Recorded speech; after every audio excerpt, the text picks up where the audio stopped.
Gosh, I'm gonna cry. There's the groom.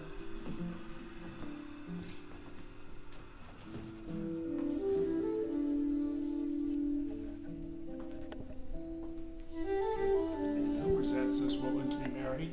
I do. Very good.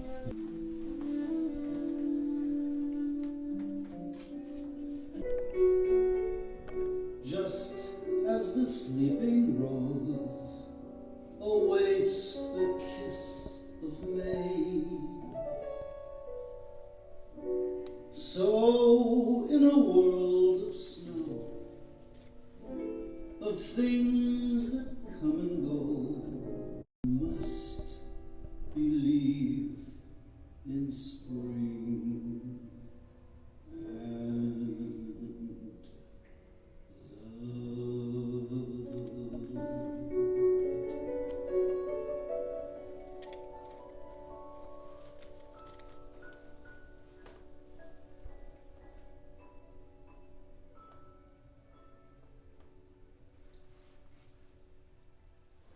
Yeah, that's a heart stopper.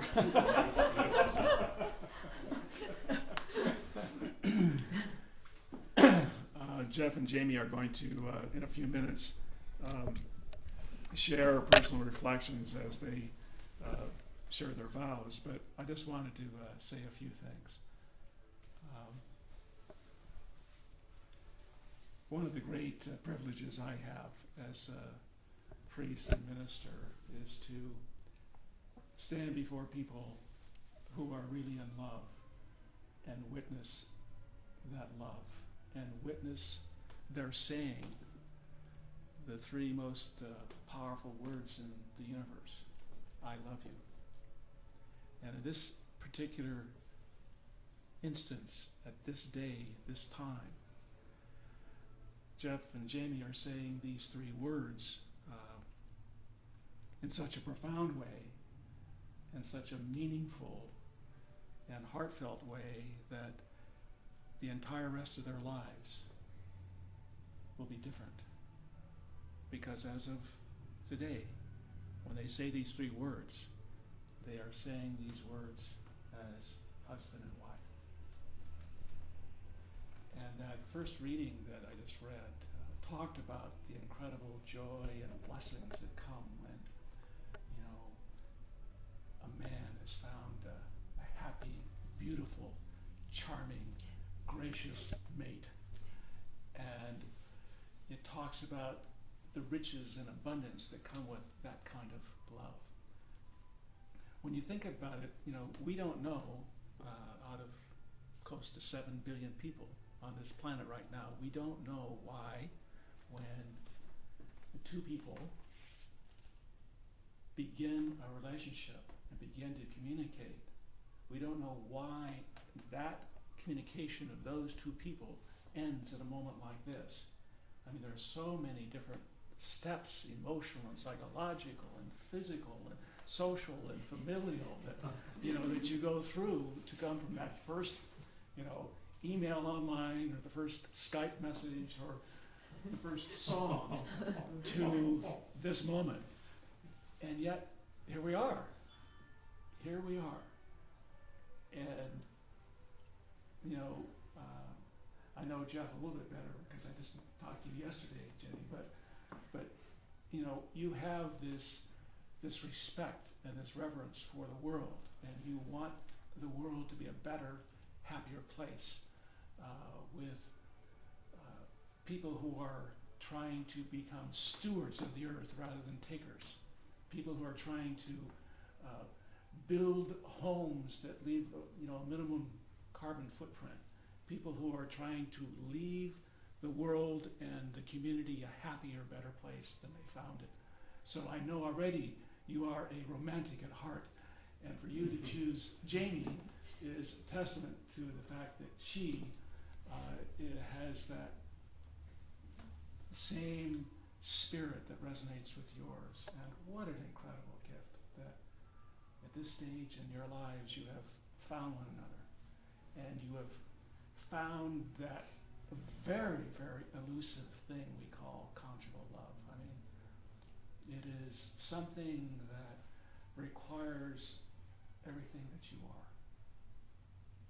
It requires a commitment that asks for and expects the best of who you are and the best of who you can be. And so when two people fall in love, that is why there is this unbelievable dynamism and energy towards getting to know the other person better, getting to know, Jamie's hopes and dreams and past and present and future and everything that she has done, everything she would like to do, and everything that she, enjoys. And that's part of the dynamic of love. You want to embrace everything.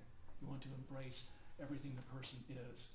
And the incredible beauty about conjugal love is that when you make that commitment to embrace the other person in all their strengths, in all their weaknesses, in all their happinesses and joys, and their sorrows, when you make that level of commitment, then truly you have found the great grace in life.